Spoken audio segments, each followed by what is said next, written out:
2026-27 में इस देश में जनगणना होने वाली है और आदिवासियों का धर्म कोलम को 1961 से हटा दिया गया है और आज तक आदिवासियों का अलग धर्म कोलम नहीं दिया गया है।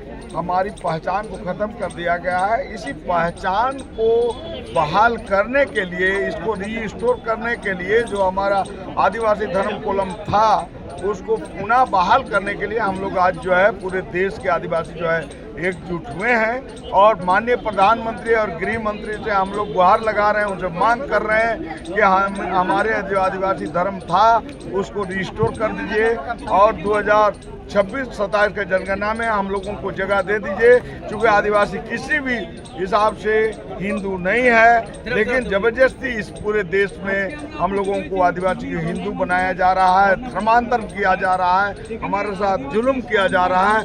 उसको लेकर हम लोग जो है आज ये कार्यक्रम किए हैं और इस कार्यक्रम को हम लोग जो है प्रत्येक राज्य स्तर पर अभी ले जाने का हम लोग तैयारी कर रहे हैं। जैसे बंगाल में, उड़ीसा में, आपको मध्य प्रदेश में, महाराष्ट्र में, गुजरात में, छत्तीसगढ़ में, इस तरह के सभी राज्यों में हम लोग जो है राज्य स्तरीय जो बैठक करेंगे, रैली करेंगे, आंदोलन करेंगे और राज्य स्तर पर, जिला स्तर पर, प्रखंड स्तर पर, गांव स्तर पर लोगों को जागरूक करेंगे और आपको 2026-27 की जनगणना में कम से कम पूरे देश में 5 करोड़ आदिवासी धर्म लिखेंगे।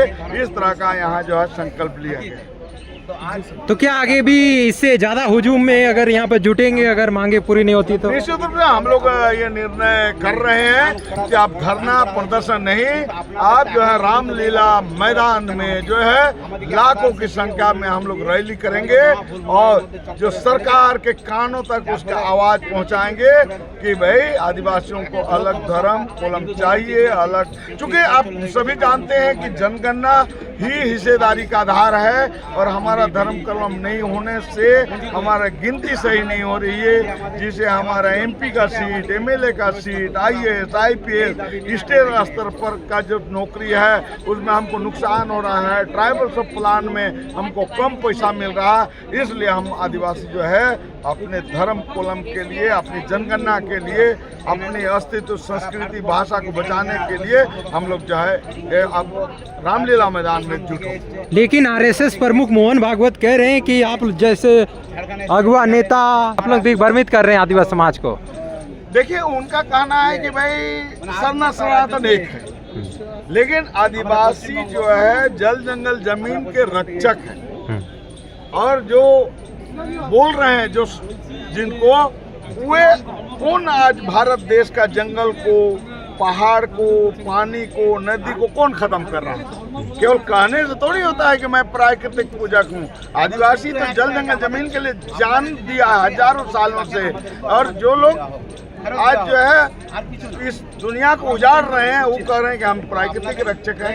इसलिए ये और जो हिंदू के आरएसएस के द्वारा कह रहा है कि आदिवासी हिंदू हैं, कौन हिसाब से हिंदू हैं और कौन आरएसएस बोलने वाला होता है कि आदिवासी कौन धर्म मानेगा और आदिवासी को हिंदू कहने वाला वो कौन है? हम इस देश का नागरिक हैं, हमारे पास संविधान है और संविधान हमको बोलता है कि हमारी अपनी धर्म चुनने की हमकी स्वतंत्रता है। तो इस पर जो है हम लोग खड़ा हो रहे हैं। ठीक है। फिलहाल अभी तो पूर्व मंत्री देव कुमार धान और इस वक्त मैं मौजूद हूँ जंतर मंतर में। आज आदिवासी समाज के द्वारा धरना दिया गया और आह्वान किया गया, अगर मांग पूरी नहीं होती तो आगे का आंदोलन होगा। फिलहाल के लिए जुड़े रहिए। जोहार।